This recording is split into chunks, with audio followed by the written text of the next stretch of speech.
Buenas tardes. Quiero agradecerles muy especialmente a nombre de CIEPLAN la participación de todos ustedes, todas ustedes y todos ustedes en el lanzamiento de este libro de René Cortázar, cuyo título es El gran desafío, la nueva Constitución. Ya el título nos indica de cuán oportuno y pertinente es el que este libro se lance justamente en este momento. Su autor, René Cortázar, es un investigador senior de CIEPLAN. Este libro lo escribió René como parte del programa de CIEPLAN con la Universidad de Talca. Y creemos que va a ser un aporte muy significativo en la discusión que viene en la Convención Constituyente. Quiero saludar muy especialmente a quienes presentan este libro, básicamente a dos personas, Lucía Santa Cruz y Rodrigo Valdés. Lucía Santa Cruz es una historiadora de un alto prestigio en nuestro país e internacionalmente. Tiene una carrera académica muy destacada, inicialmente particularmente en el Reino Unido, en Inglaterra, con un Bachelor of Arts en la Universidad de Londres, un Master of Philosophy en la Universidad de Oxford y además tiene un doctor honoris causa en el King's College de Londres. Además, posteriormente a esa primera formación académica internacional, Lucía ha desarrollado una influencia y una presencia académica, no solo académica, pero académica muy importante. En una etapa de este desarrollo fue decana de Artes Liberales en la Universidad Adolfo Ibáñez y actualmente está en el consejo de esa universidad. Así es que tenemos credenciales impecables desde el punto de vista académico. Pero además, Lucía es una persona con una destacada presencia en general en la sociedad, consejera de instituciones académicas, culturales, también instituciones empresariales, mucha presencia en los medios, una muy buena columna en el Mercurio que leemos con atención, y en otros medios de comunicación. Yo diría además que los aportes intelectuales y aportes al diálogo de Lucía vienen desde un momento muy fundamental en la historia de este país, a lo mejor menos conocido, pero ella estaba muy activa entre quienes buscábamos la recuperación de la recuperación de la democracia en Chile en el periodo de la transición. Así es que bienvenida, Lucía, y presento, antes de darle la palabra, a Rodrigo Valdés, que es un destacado economista con un doctorado en economía en el MIT. Tiene una carrera académica y en el sector público y privado del primer plano. En el plano del sector público fue economista jefe del Banco Central, economista para América Latina del Fondo Monetario Internacional, presidente del Banco de Estado y desde luego ministro de Hacienda. Ahí estoy mencionando solo algunas de las actividades públicas que ha tenido Rodrigo Valdés. Actualmente es profesor de la Escuela de Gobierno de la Universidad Católica. Y es muy impresionante, yo revisando el currículum, la muy larga lista de publicaciones de Rodrigo Valdés en los principales journals a nivel internacional, en Estados Unidos, Europa, etc. Y también, como Lucía, tiene una destacadísima presencia en los medios. Yo a los dos los llamaría, como dice ahora la gente joven, dos influencers, muy importantes. Eso diría yo, y le daría la palabra, bueno, entre paréntesis, tratemos de hacer presentaciones que no sean más de 15 minutos cada uno, porque después al final le damos la palabra al autor del libro. Lucía, empezamos contigo. Muchas gracias, Alejandro, por esa desmedidamente elogiosa presentación. Yo siempre pienso que presentar un libro es un gran honor. Es como que alguien le nombre madrina de un hijo. Pero también hay que reconocer que muchas veces ese gran honor viene acompañado de algo que podríamos decir un cacho. Hay que leer un libro que uno no habría leído si no lo tiene que presentar, etcétera, etcétera. Bueno, yo quiero partir por decir que este libro ha sido un placer desde la primera página hasta la última. O sea, lejos de ser un cacho, ha sido un gran aporte para tener una visión más clara de la situación que estamos nosotros viviendo. Es un libro particularmente oportuno en estos momentos de incertidumbre, de gran desesperanza y grandes temores frente a lo desconocido, y en el contexto de lo que hemos vivido desde octubre del 2019, sin lo cual la verdad es que es difícil creer que estaríamos en la situación en que estamos. Es un libro corto, que va al hueso y al alcance y de interés para todos los lectores. La tentación mía era abordar la totalidad de los temas del libro, pero he hecho un esfuerzo de autodisciplina para destacar solo algunos puntos que me parecen más esenciales. El primero tiene que ver con la referencia histórica, el contexto histórico que hace René, y que yo llamaría que es como el relato del auge y caída del camino al desarrollo, en el cual la lección principal que nosotros sacamos es el de la importancia de las instituciones. René recuerda que Chile fue siempre un país mediocre en términos de su desarrollo, que entre el 50 y el 90 crecía menos que el resto del mundo, era el sexto en lugar en América, ahorrábamos poco, invertíamos poco, y a eso yo añadiría que además teníamos un muy alto gasto social, muy superior al crecimiento del producto, y que sin embargo no había una correlación real entre los esfuerzos desplegados y los beneficios obtenidos. Baste señalar que en 1970 Chile tenía la más alta tasa de mortalidad infantil después de Paraguay. Y bueno, luego viene la explicación de lo que fue la transformación económica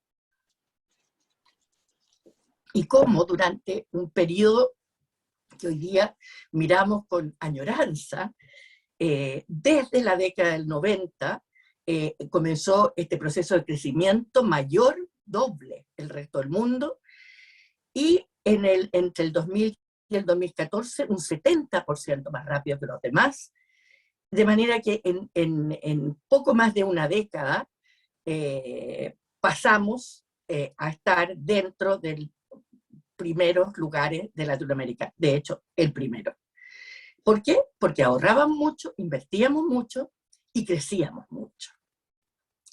Y René hace mucho bien al dejar en claro que esto no es el milagro chileno, no es el producto de la buena voluntad de los gobernantes, es el resultado de un cambio, de un conjunto de reglas, dice él, del juego, fiscales, tributarias, laborales, previsionales y de apertura y de tratados de libre comercio y concesiones de obras públicas, entre otras.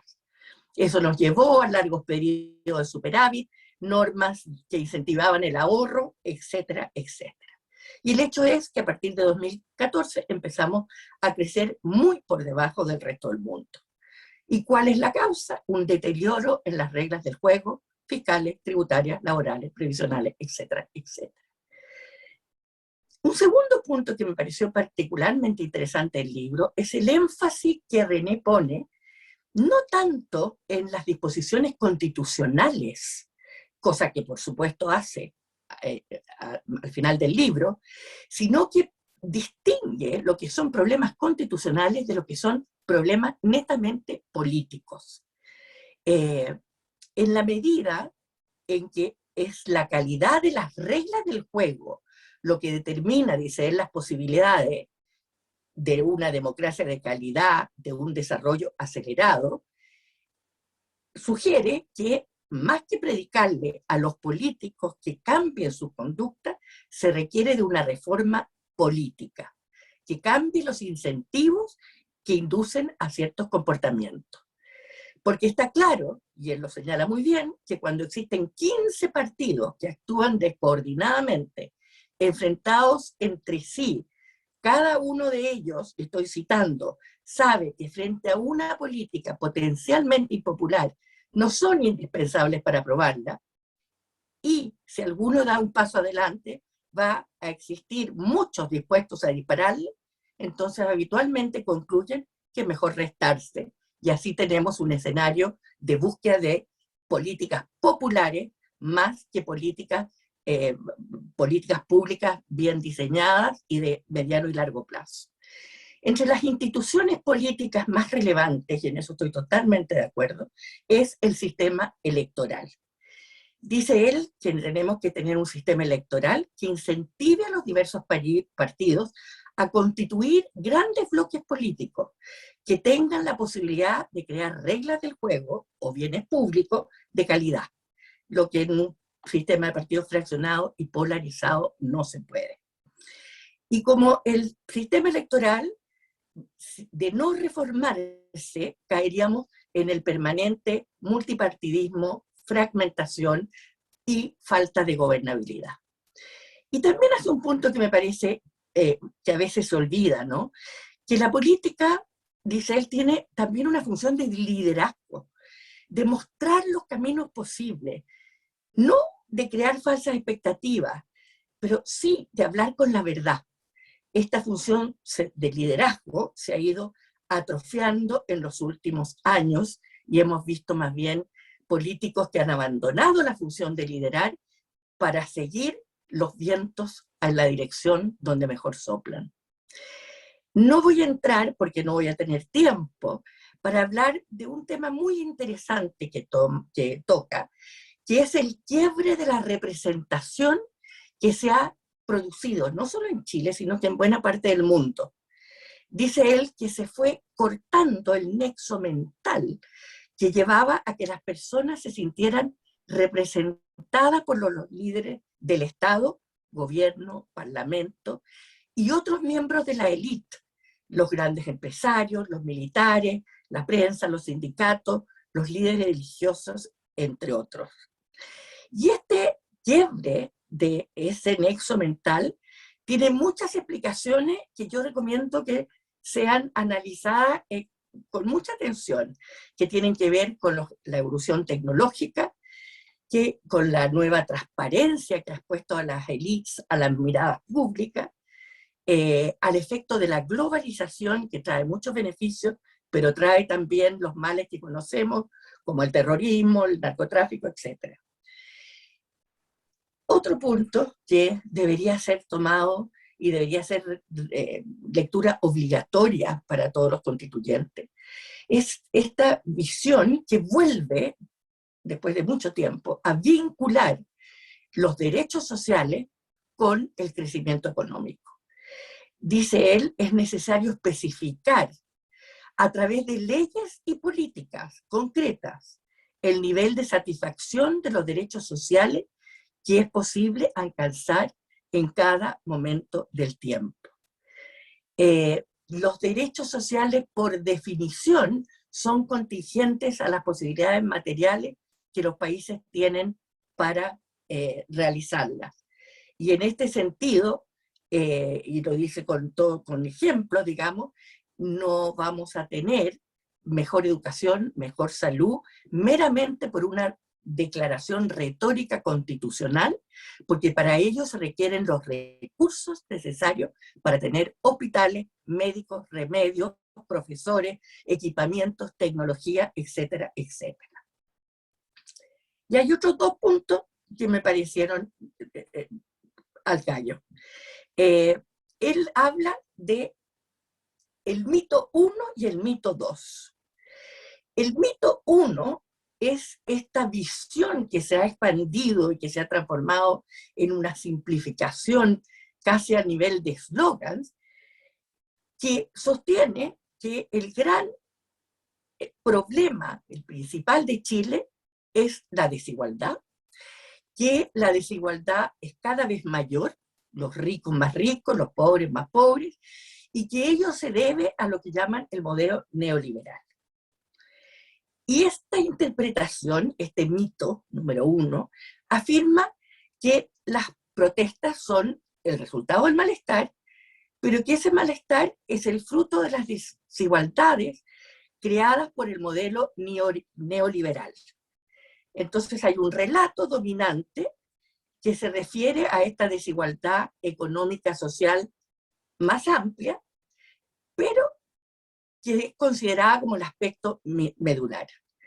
Obviamente que si ese es el diagnóstico, las soluciones que tenemos que buscar son el desmantelamiento de todas aquellas instituciones y políticas y prácticas que llevaron al crecimiento que conocimos durante 30 años. Y él produce lo que llama una interpretación alternativa, porque, y a mí me hizo mucho sentido, que lo que las personas rechazan no es en sí mismo, por ejemplo, que existan remuneraciones altas. Lo que se resiente es que en esta modernización inconclusa que tenemos, y pongo el énfasis en inconclusa, porque no es necesariamente el mal de la modernización, sino que es el mal de no haber podido seguir avanzando en el proceso de modernización. En este proceso, entonces, tenemos que solo algunos sectores de la sociedad pueden acceder a estas altas remuneraciones.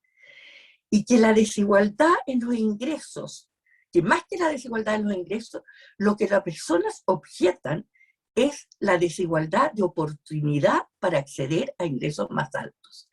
Y sabemos, y lo enfatiza René, que los niños que tuvieron una educación preescolar y básica de mala calidad mantienen ese mismo nivel de falta de oportunidades a través de toda su vida estudiantil y profesional.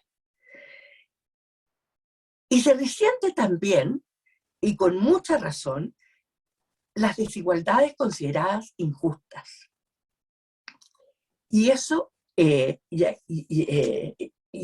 de eso hemos tenido muchos ejemplos en lo que están listados como los abusos que se han cometido, que han dado la sensación, han creado la percepción entre las personas de que hay fortunas que no se han hecho en un mercado libre y competitivo, sino que se han hecho a través de una mala práctica de cautivar clientes por medio de mantener de precios determinados, no por el mercado, sino que por colusiones, por cientos de malas prácticas empresariales, que no son la mayoría, pero que sí han tenido un tremendo impacto en términos de desprestigiar el sistema. Pero lo que a mí más me hizo sentido es la pregunta que se hace, a ver, ¿cuán útil es este concepto de neoliberal? Porque la verdad es que se usa para definir muchos momentos históricos que son muy distintos, con distintas tasas tributarias, con distintos niveles salariales, con distintas organizaciones laborales. Entonces, creo yo que este concepto del modelo neoliberal, dice él, que describe realidades tan diversas, no tiene, la verdad, mucha utilidad. Entonces, en esta visión alternativa de la causa del malestar, él se refiere a los abusos de la élite, a ciertos factores que son comunes a nivel mundial, como la globalización, Internet, los medios de comunicación globales, las redes sociales, etcétera, etcétera. Y luego tenemos el mito 2. El mito 2, que dice que la economía es un juego de suma cero, que para que yo tengo que quitarle a otro, que si otro tiene, me priva a mí de tener. Vale decir todo ese análisis se basa en una concepción de la naturaleza de la riqueza propia de la sociedad agrícola y que ha quedado muy atrás con los desarrollos de la revolución industrial y, para qué decir, con la revolución del conocimiento que nos acompaña hoy a nosotros. Es evidente que en la sociedad agrícola la riqueza era estática, era fija, y si alguien tenía tierra, otra persona dejaba de tener tierra porque era un bien limitado. Pero hoy día la riqueza es el producto de la creación de la mente humana, y por lo tanto es ilimitada y dinámica. Y por eso el énfasis del modelo de desarrollo que nos ha acompañado y que ha sido tan virtuoso en las últimas décadas, ha sido basado no en la idea de que hay una torta fija y que hay que repartirla lo mejor posible, lo cual, como dice René, es siempre una fuente de conflicto, sino que se ha basado en la idea de crear las instituciones y los incentivos para, para estimular la creatividad humana que permite la ampliación de la riqueza. Bueno, tengo que avanzar rápido. A ver, hay dos puntos, y con esto voy a terminar para cumplir el tiempo. Hay dos preguntas que me habría gustado que tuvieran una respuesta. René, yo creo que, al igual que todo el país, es muy crítico de la forma en que cundió el desorden público y se melló el Estado de Derecho, tanto por las explosiones de octubre del 2019 como en la Araucanía. Y culpa al gobierno de esto, que es lógico porque el gobierno es el encargado del orden público. Pero y es una pregunta que me he hecho desde octubre del 2010, ¿era posible realmente evitar esta perversidad de que se haya probado de que la violencia es útil, que la violencia consigue objetivos? ¿Podría haberse realmente evitado la explosión ilimitada de una insurrección violenta, simultánea, organizada, que curiosamente tampoco estaba basada en las armas de fuego, así que tampoco podía ser combatida con armas de fuego? Algún día yo le voy a pedir a René que a mí por lo menos me explique cómo pudo haberse evitado esta situación que nos ha llevado, en definitiva, a esta situación que nos tiene en este gran desafío. Y otra pregunta que nos persigue a muchos es: ¿cómo? ¿Por qué la concertación le dio la espalda a su obra? ¿Por qué la concertación, que gobernó durante 25 años en un círculo virtuoso de crecimiento sostenido y alto, estabilidad política y mejoría en todos los niveles de bienestar social, por qué le dio la espalda a todo aquello que Alejandro en persona sembró con tanto éxito? Y para no terminar, o sea, al revés, debería haber terminado con preguntas, pero hay otros factores adicionales que yo creo que habría que enfrentar en una próxima discusión sobre estos temas, que hacen que uno mire con menos optimismo lo que se nos viene encima y con más temor este gran desafío. Porque desgraciadamente yo creo que no hay consenso respecto a la importancia del crecimiento, ni de su vínculo con la calidad de vida.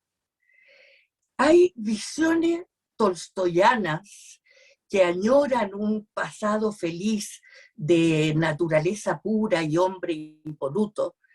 Hay personas que sostienen que es mejor ser pobres pero iguales, ecologistas radicales, y una visión marxista bastante poderosa, no solo en el Partido Comunista, sino que también en el Frente Amplio, cuyo único objetivo es el fin del capitalismo.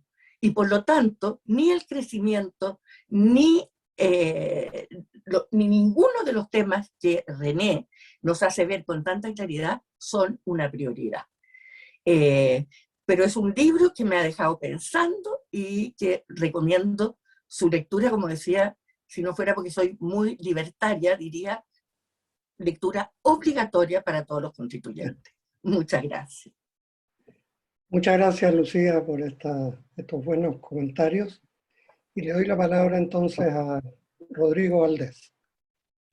Bueno, un saludo primero a Lucía, a todos los que están conectados, escuchando, y gracias René y Alejandro por la invitación. Es siempre un honor para mí volver a CIDEPLAN. Y la verdad es que me tocó circular a mí por la casona de Colón a fines de los 80 y comienzos de los 90, y fue un privilegio ver cómo, ser testigo de cómo se armó ese equipo económico inicial, las cosas que se discutían. Y solo por dar un ejemplo hoy día, viví bien de cerca por una razón bien particular, pero desde CIDEPLAN lo difícil e importante que fue bajar la inflación, que era casi 30% cuando parte el gobierno. Y el gobierno le iba, y Alejandro particularmente, subían o bajaban de popularidad si la inflación era mayor o menor a 1% mensual. Ese era el benchmark de inflación. Era muy alta la inflación. En fin, un poco antes de CIDEPLAN, además, tuve la mala suerte de ser la primera o segunda generación de la FEN, en ese tiempo se llamaba FASEA, luego que las autoridades le pidieron a José Pablo Orellano y a René Cortázar, supongo que no muy cordialmente, que dejaran de enseñar el curso de macroeconomía para economías abiertas. Cerraban de esa manera una de las pocas ventanas que teníamos en ese tiempo para aprender las complejidades de la economía que la gente de Chicago suponía que no existían.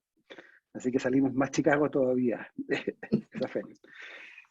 En fin, creo que es importante recordar estas cosas, que podría contar muchas, porque si uno escucha a los jóvenes de hoy, pareciera que la generación de la transición vivió como en un mundo Bill Zipap.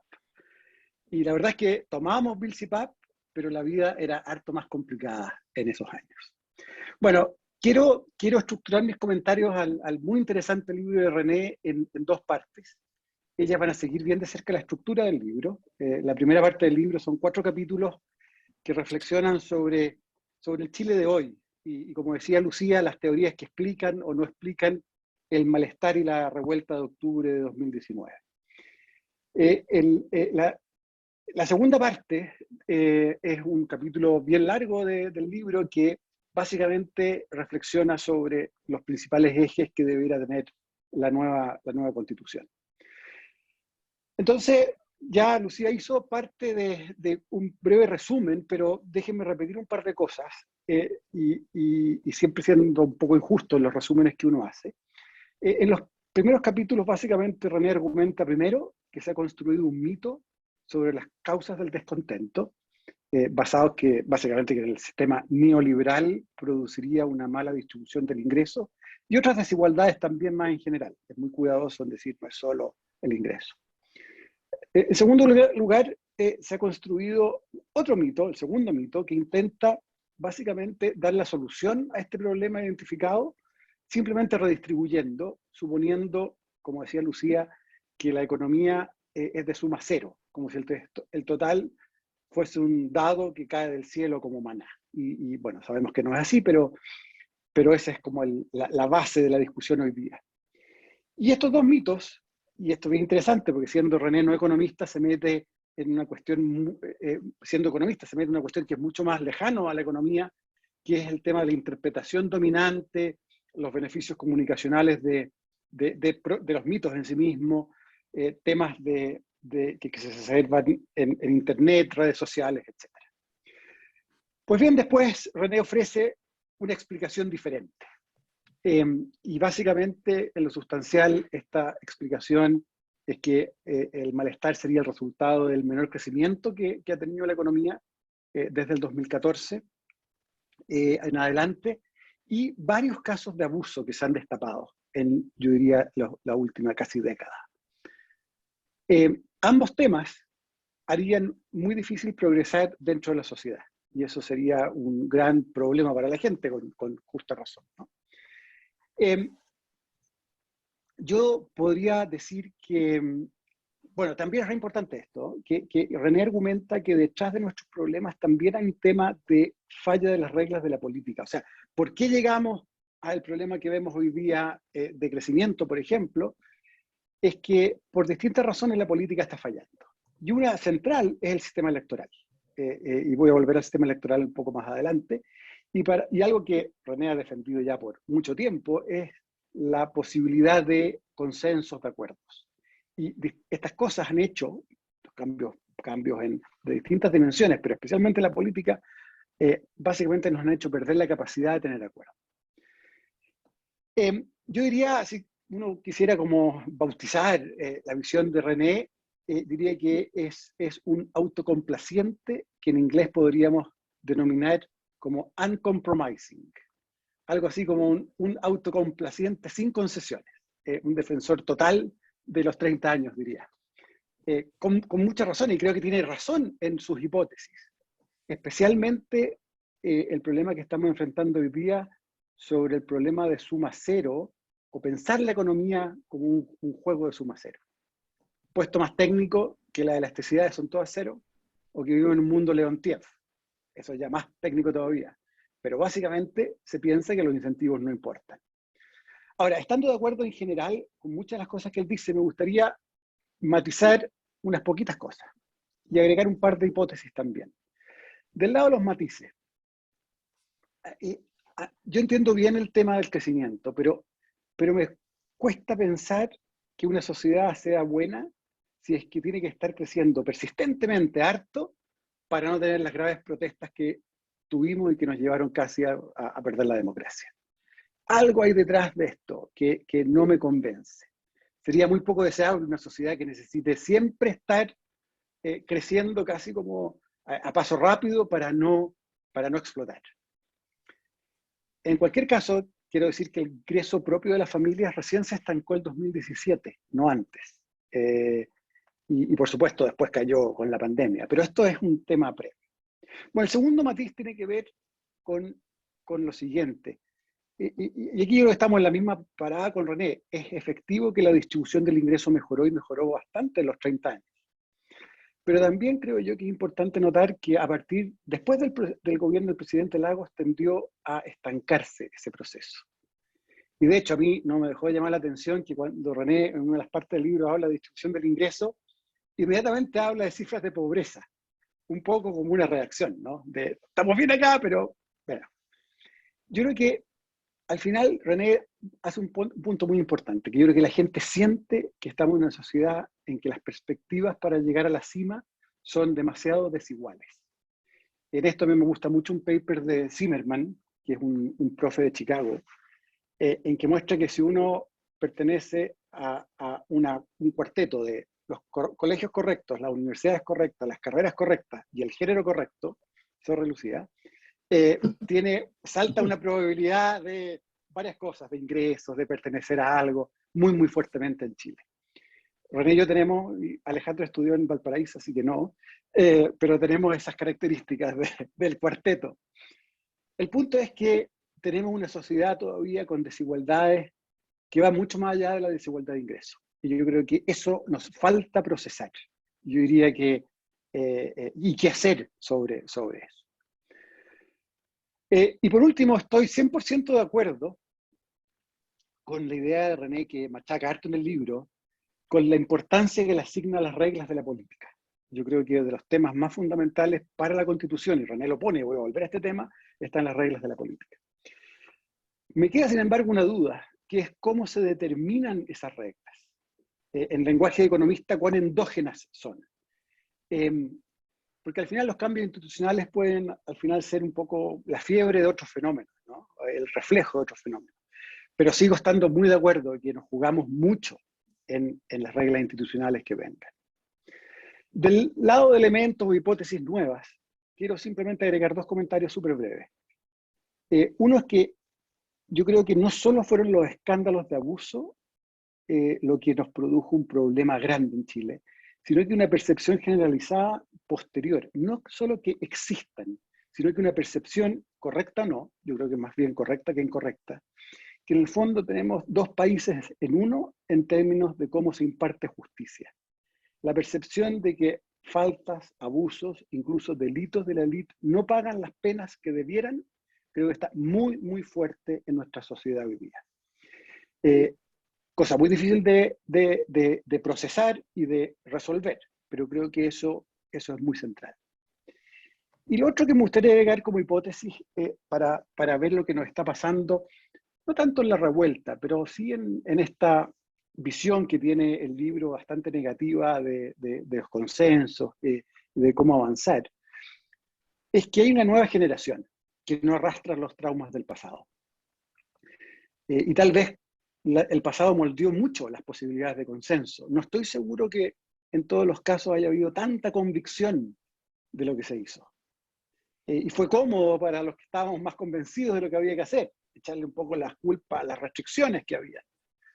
Pero creo que los traumas ayudaron mucho. Y hay una nueva generación que la verdad es que no le gusta mirar por el espejo retrovisor, no quiere saber ni de éxitos ni de fracasos del pasado, quiere mirar para adelante nomás.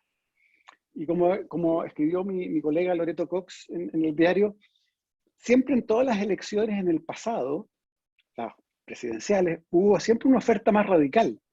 Y lo que no había era demanda. Ahora parece haber más demanda. Y eso ahí es un tema muy nuevo. Bueno, antes de pasar al tema constitucional, que quiero repasar rápidamente, me gustaría hacer una pequeña reflexión que parte de lo que escribe René. René habla bastante y cita a Schiller, un economista muy importante premio Nobel y economista de Yale, profesor en Yale, sobre la importancia del discurso. Y con razón, ¿no? Y René parece muy contrariado con esta retórica facilista en contra del neoliberalismo, que como decía Lucía, es una cuestión que es imposible definir hoy día. En el área más académica, la verdad es que se está empezando a decir, no nos sirve como concepto. Poco importan los datos en ese mundo. Pero en fin, lo que quiero decir con esto es que yo creo que como elite nos formamos un diagnóstico muy basado en datos, pero poco en vivencias. Y detrás de los números yo creo que hay experiencias que pueden ser muy distintos al número promedio. El exceso de endeudamiento, los barrios inseguros, colegios malos, la atención extremadamente descortés en el sistema de salud. No solo la calidad de la atención si a uno lo curan o no, sino que simplemente la cortesía o descortesía de los burócratas. En fin, creo que también pudimos haber construido un relato un poco irreal. Y en el fondo lo dice Schiller. Hay una cita que quiero leer del libro de Schiller que dice: tratar de comprender los principales eventos económicos mediante analizar cambios en los agregados económicos corre el riesgo de perder de vista las motivaciones subyacentes. Creo que hay algo de eso también. Yo compro el diagnóstico de René sobre lo que está pasando en esta visión muy contra los 30 años, pero también hay algo de nuestro propio relato, de nuestro propio entendimiento que creo que puede haber fallado. Bueno, y déjenme pasar ahora al tema constitucional.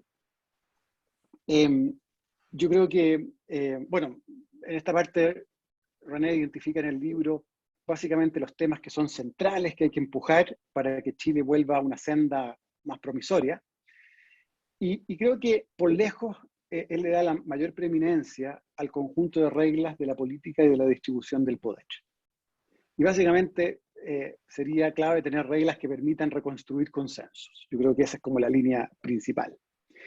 Bueno, y nuevamente siendo un poco injusto con esto de sobresimplificar y arriesgo construir un mono de paja aquí para después pegarle, diría que el libro trasluce una visión que no parece estar tan incómoda con lo que tenemos hoy día en la Constitución, en la medida que acordemos cambios drásticos al sistema electoral, modernicemos en serio el Estado y también a los partidos, y así básicamente minimicemos la fragmentación política y tengamos un Estado que falle menos.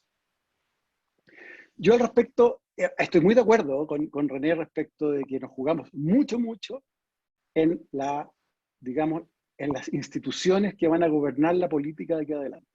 Estamos discutiendo el día entero en derechos sociales, pero posiblemente el partido se juegue en lo otro. Ahora, 3 reacciones respecto de las ideas de René acá. La primera es que yo dudo cada vez más que el presidencialismo sea un sistema de gobierno que logre funcionar bien para un país como Chile. Hemos tratado el sistema en toda la región, hemos tratado 1000 marihuanzas para tratar de mejorarlo y nada funciona. De hecho, solo Estados Unidos es el único país de verdad desarrollado con presidencialismo y con una estructura muy fuerte que incentiva el bipartidismo, que viene básicamente de ser federal. Pero no es algo tan natural. Lo que es natural en el presidencialismo es contaminarlo con sistemas electorales que básicamente son proporcionales. Y si no podemos tener esa estructura tan del bipartidismo, yo apuesto por el sistema parlamentario. Yo sé que esto es irreal hoy día en Chile por la poca fuerza política que hay detrás. Y por otras razones. René menciona un par. Es cierto que el Congreso actual no parece muy prometedor para hacer presidencialismo. Pero la verdad es que la calidad de las personas que compiten también es endógena. Y también es su reacción a los incentivos. Muchos parlamentarios hoy día eran parlamentarios hace 10 años y actuaban distinto. Y es cierto también que los países con sistemas parlamentarios pueden pasar bastante tiempo sin gobierno, y René nos recuerda eso en el libro, pero la gracia es que a pesar de eso, no pasa mucho en los países, no hay drama. Bélgica estuvo 2 años sin gobierno, no pasó nada, siguió creciendo. Básicamente creo que el parlamentarismo, el Estado y el gobierno de verdad se separan.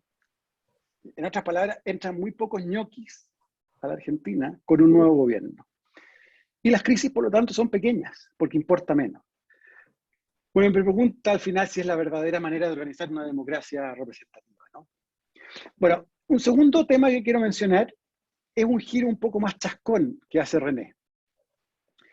Porque en el libro le abre la puerta con bastante cariño a ampliar la participación ciudadana y la descentralización.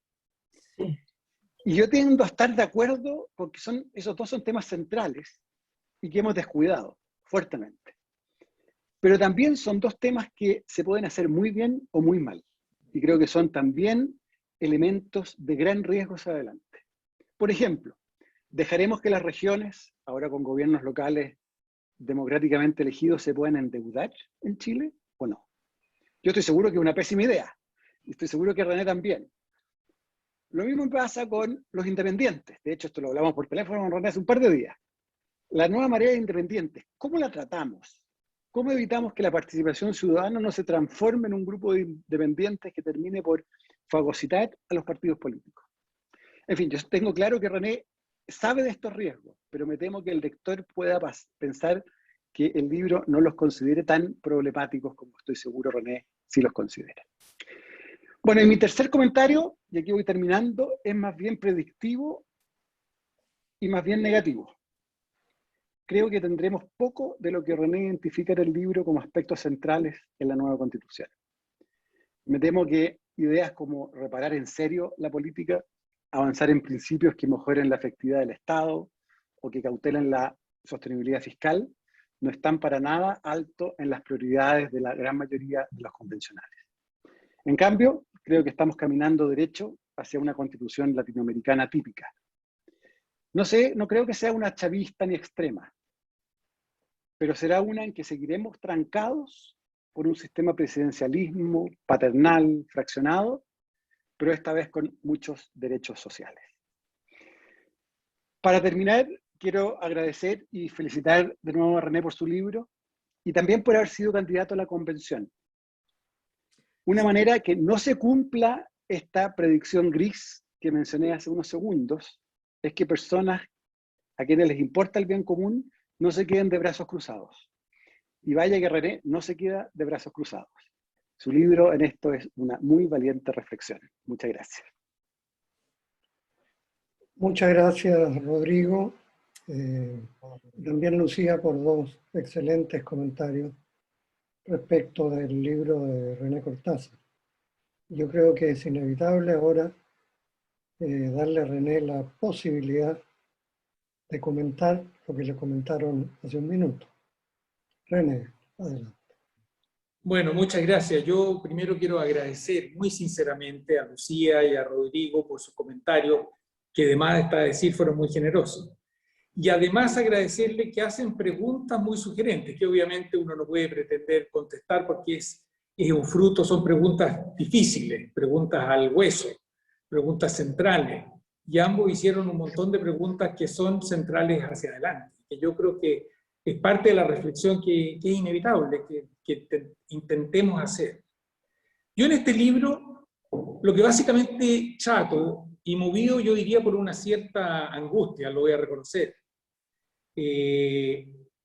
argumentar que estamos en un momento muy crítico. Yo creo que es un momento muy crítico y ojalá no se cumpla esta última predicción de Rodrigo en el sentido de que terminemos en una típica constitución latinoamericana agregándole simplemente una especie de árbol de Pascua en el cual se juegan un montón de derechos que al final nadie sabe dónde están los recursos para satisfacerlos.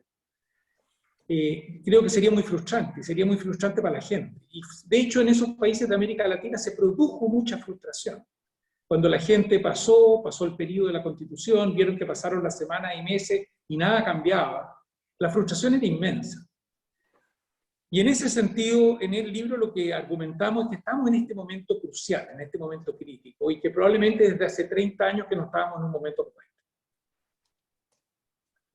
Y también argumentamos que hay muchas y muy buenas razones para estar pesimistas. Pero al mismo tiempo, argumentamos que existe una posibilidad, y no queremos aflojar esa esperanza, que existe la posibilidad de una reforma política que incluya también una reforma electoral. Y que en esta disyuntiva de lo que ocurra o no ocurra en esta convención constituyente, se abren dos caminos muy distintos, que de algún momento, en algún sentido se abrieron también hace 30 años. Un camino que abre oportunidades, que si las cosas se hacen bien, podemos tener un ciclo de oportunidades grandes hacia adelante. Y un camino de un periodo muy largo de frustración. Y mientras exista esta posibilidad, y quiero ser claro, no estoy diciendo que la salida positiva es probable, solo digo que es posible. Pero mientras exista esa posibilidad, yo creo que en el fondo tenemos que jugarnos a fondo. Y creo que este es un momento muy especial, en que de alguna manera todos tenemos que sumarnos. Sumar energía, sumar creatividad, sumar por sobre todo, yo diría, voluntad, me atrevería a decir sumar porfía para salir adelante y para poder enfrentar esta tarea. Y yo creo que en ese sentido nuestros dos presentadores son dos actores que han mostrado en el pasado que tienen esa voluntad y tienen esa porfía, y estoy seguro que de las personas que participan en esta conversación hay muchos que también tienen esa voluntad y esa porfía. Y en ese sentido creo que es un momento de acción para todos nosotros. Gracias. Muchas gracias, René. También de nuevo Lucía y Rodrigo, creo que se abre aquí una discusión muy fundamental. Y espero que entre todos los que están viendo este programa y los que han presentado los temas, continúen muy activos, discutiendo con mucha libertad interior lo que hay que hacer. Y no descartando todas las posibilidades que hasta ahora no se han utilizado para construir acuerdos sobre la base de un punto de partida inicial de desacuerdo y divergencia. El país que necesitamos es un país de todos y construido por todos. Eso suena como una gran ilusión, pero lo que aprendimos los que estuvimos en la transición, no es que yo quiera mirar para atrás como algo que hay que repetir, pero los que estuvimos en la transición recordamos muy bien que esto del posibilismo en el comienzo de ese proceso no existía en la gente. Este país estaba condenado a quedarse en esa trampa. Y la situación en Chile era peor con el gobierno de Pinochet que en muchos otros países de América Latina. Yo recuerdo haber estado en conferencias internacionales con grandes politólogos americanos y europeos que cuando hacían un análisis comparativo de las probabilidades que distintos países que no tenían democracia lograron transitar a una buena democracia estable, el caso de Chile era de los más bajos, era de los peores, de los que teníamos menos puntos. Y esta era gente muy inteligente que tenía mucha manera de elucubrar y fundamentar por qué el caso de Chile era el peor.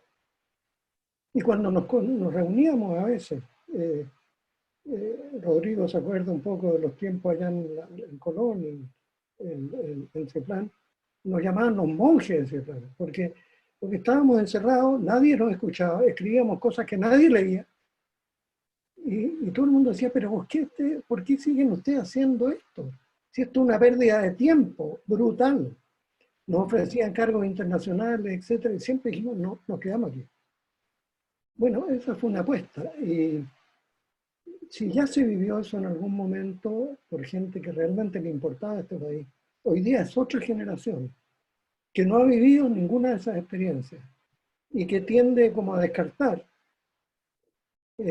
opciones de futuro que sean mucho más exigentes en cuanto a capacidad de entenderse con los que piensan distinto. Y ese es el gran desafío para mañana. Yo creo que cada uno de los que aquí han presentado estos temas y probablemente muchos otros, tenemos la obligación y la responsabilidad de empujar esa conversación, ese diálogo creativo, sin prejuicios, sin descartar a nadie, para abrirle un sendero, ojalá un sendero positivo, prometedor para las generaciones jóvenes en Chile. Muchas gracias a ustedes por esta muy buena discusión y presentaciones del libro de René Cortázar.